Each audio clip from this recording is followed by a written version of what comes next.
Hey Andy, Hey, it's Andy Talks Real Estate again. how you doing, Jeanette? How are you today? Oh my goodness, technology. Love it, hate it, or somewhere in between. Gotta say, 2022 has been a year of really celebrating just how much we can use technology to share out our messages, update people, and communicate to the four corners of this round world. How are you Yes, today? I'm wonderful. It's the snow is melting. I can start to see the green grass in my backyard again, and it's just going to be a great weekend. Yes, and what a year. What a year it has been, both people getting back and going to events and coming together and taking trips all over the world. And the real estate market has almost like the BC mountains. Yeah, we've definitely are. We've seen the highest peaks and the broadest views, and we're right now in the deepest oceans and in the murky depths of the trenches. And it has been quite a roller coaster ride this year. But I do think that we're going to see some very interesting movements in the next year, and that perhaps we are slowly moving sideways. Well, Yes. I think this time when we, much like in anything in life, when we kind of have a little bit of downturn, or it's a time to great introspective, do your research, get your knowledge, get your facts, get everything in order. Because as you are aware, as you showed us before, and I'm sure you're going to show us again, is like all of a sudden it goes from 0 to 100 really quickly. So you want to be definitely prepared. Yes, and preparation is the key for it. Everything in life. It's probably one of my fundamental principles and how I do things. I love to be prepared. I cannot stand going into a situation and feeling like I haven't got my numbers and facts and all the information before going forward. So yes, that is really, really important. So with on that note, let's get into what Oh, happened last month. sure. Okay, let me share the screen here and see what we've got. So there we go. Our smiling faces from last month. Um, Yes. and what we've got here for our market statistics this year, this past month, is that the board processed 839 sales for the month of November, and that was a 6.9% decrease from the previous month in October, and a 57.5% decrease from Wow. November of last year. So the sales volume, not pricing, but sales volume, has dropped almost 60% from last year. And also, too, our supply of new inventory also decreased 22%, Hmm. 22.1% from October. And they processed 1,703 new listings.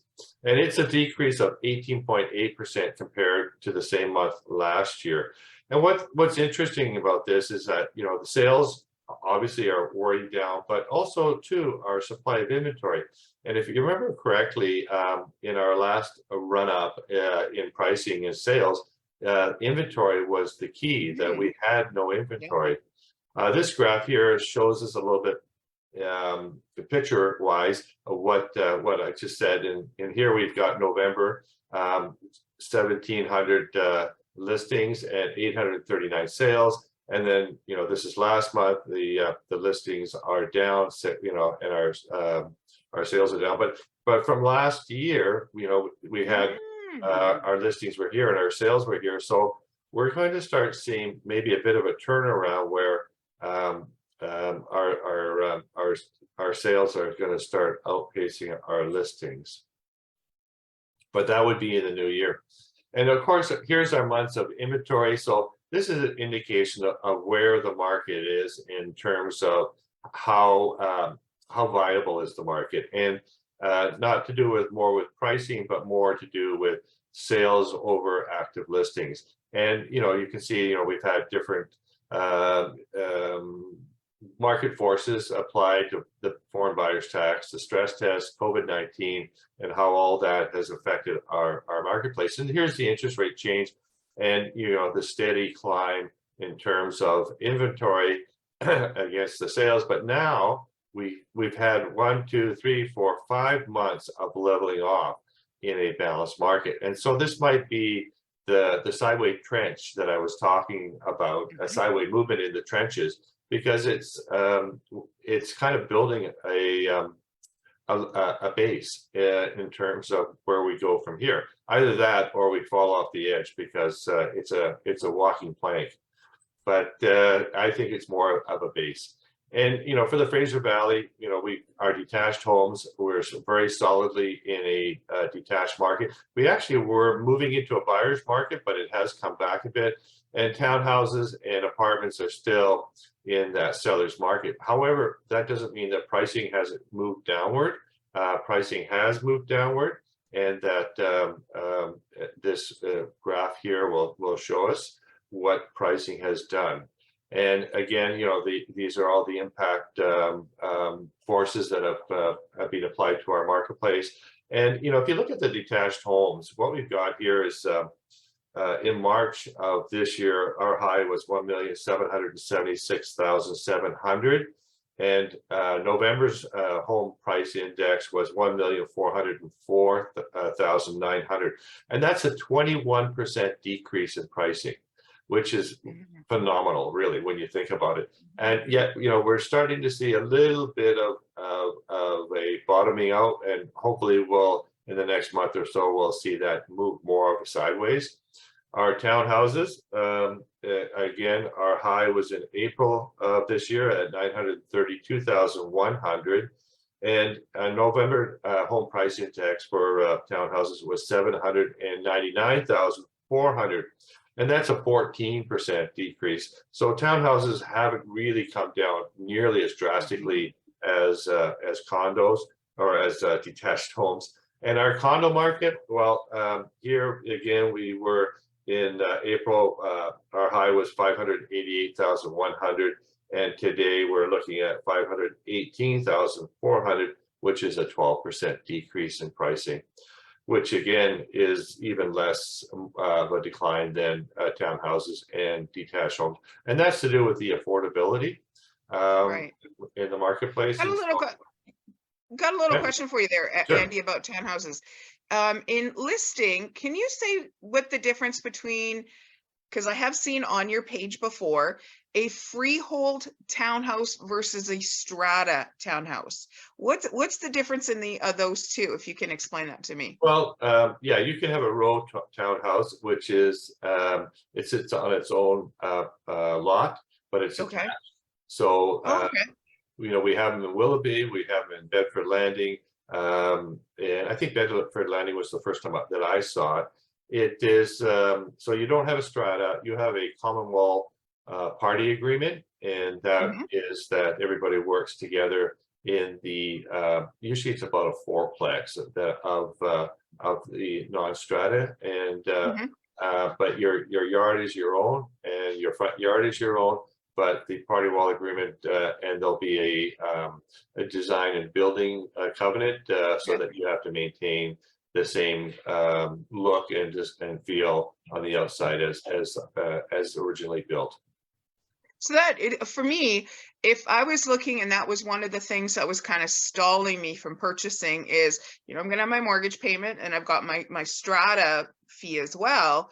Could this be something that it could benefit me to hire you to find me a place that doesn't have a strata fee? Yeah, no, you're going to pay a little bit more money, but in the end, your maintenance is your own cost. Okay. And so there is some value to it, and they are I would say a growing segment of the market, because you're not quite a detached home, but you do have your own yard, and you do have your own freehold space.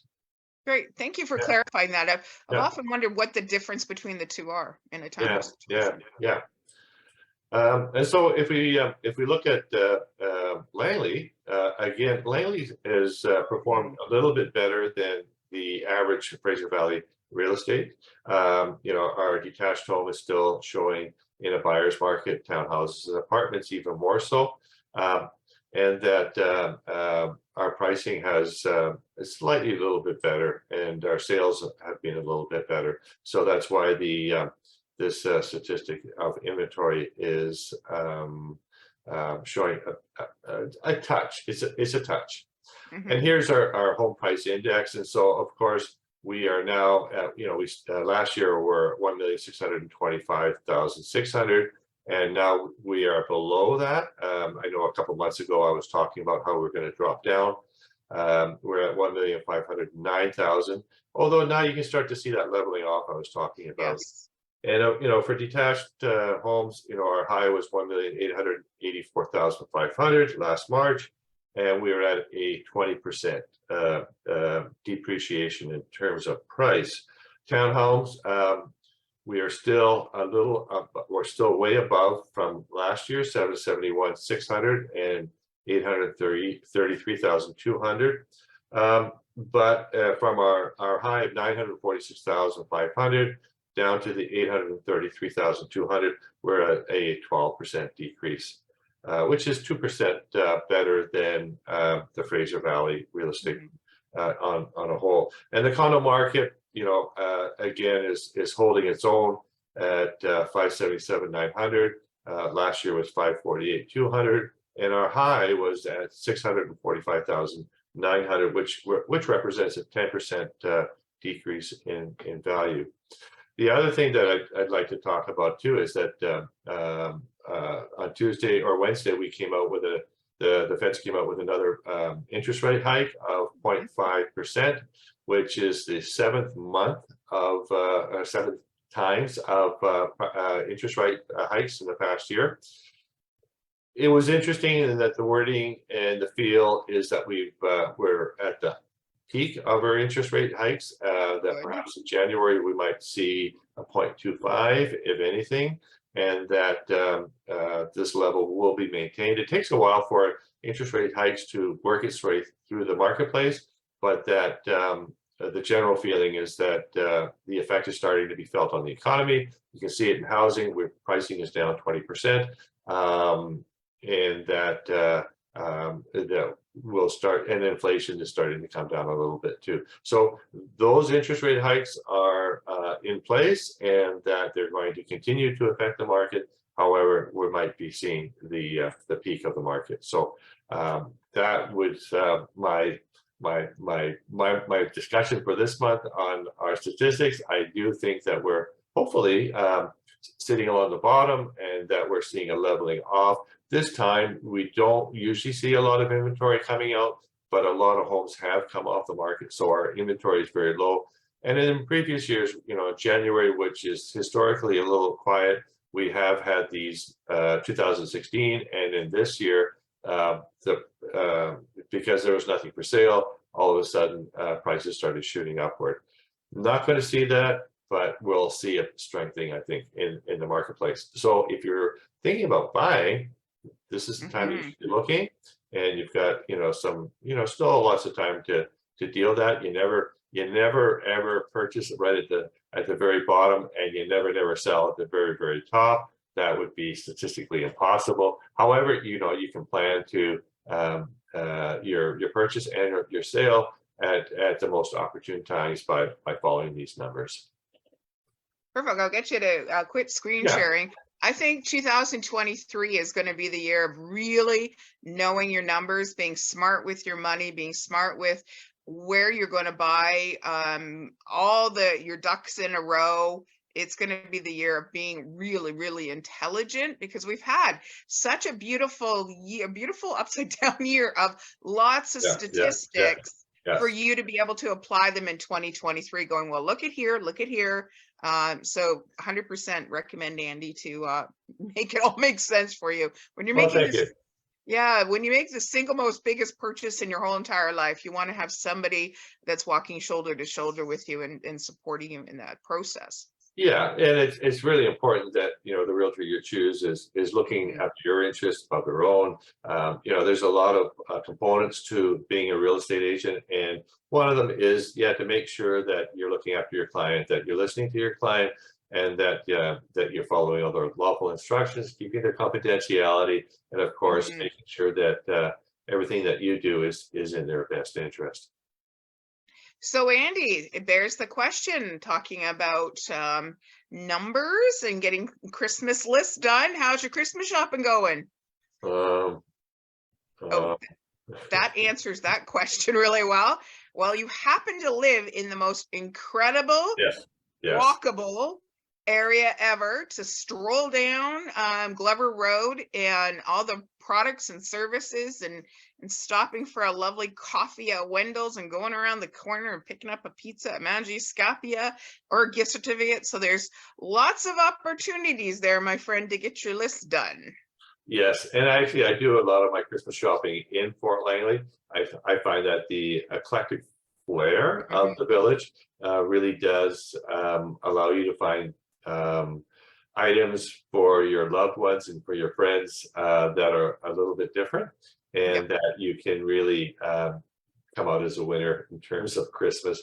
And also too, like, yes, the experience is also a big thing this year. Yes. So the restaurants, gift certificates, that's a wonderful thing to give your family. Something to look forward to in January or February, going out with family and friends. Yeah, yes, yeah, So I wanted to let everybody know, because I love to dig around Fort Langley and see what's going on. I found that tonight at the Fort Langley yes, Community Hall, they are doing a free screening of Polar Express. Love that movie, with popcorn and hot chocolate, and there'll be chairs available. They are asking that you go on to their website, and there's an Eventbrite, so to make sure they have enough chairs and hot chocolate. So there you go, holiday activity. And I know in 2 weeks the Fort Langley Farmers Market is back for Friday, Saturday, yes, and yes, Sunday yes, yes. for Christmas. So boy, there's lots going on in the village. Yeah, for the Polar Express, get in there quick, because Yeah, I hear the tickets are very limited. The community hall is not that big upstairs, no. so you need to get on that right away. And also too, yes, the farmers market artisans Mm, are there. That their homemade products, very high quality, and it's always worthwhile to drop by and take a look what their wares are. absolutely. So Andy, I'm going to say Merry Christmas to Yeah. you and Nina and your family. Here's to an epic 2023. I know it's going to be a great holiday season, and it's all about making sure it's about family and Yes. friends and gathering. And that's Yeah. truly the spirit of Christmas. Actually, the biggest thing that I look forward to is I cook the turkey dinner, and that's for me the one of the joys of Christmas is Mm, getting that together, inviting a lot of people over, and actually watching them enjoy the meal and the feeling of togetherness, and that you're doing something which only you can do with a few people in your life. absolutely. So Yeah. again, Merry Christmas, and we'll see you back in January. Merry Christmas, everybody. Take care, and enjoy the holiday season. Take care, Jeanette. Bye-bye.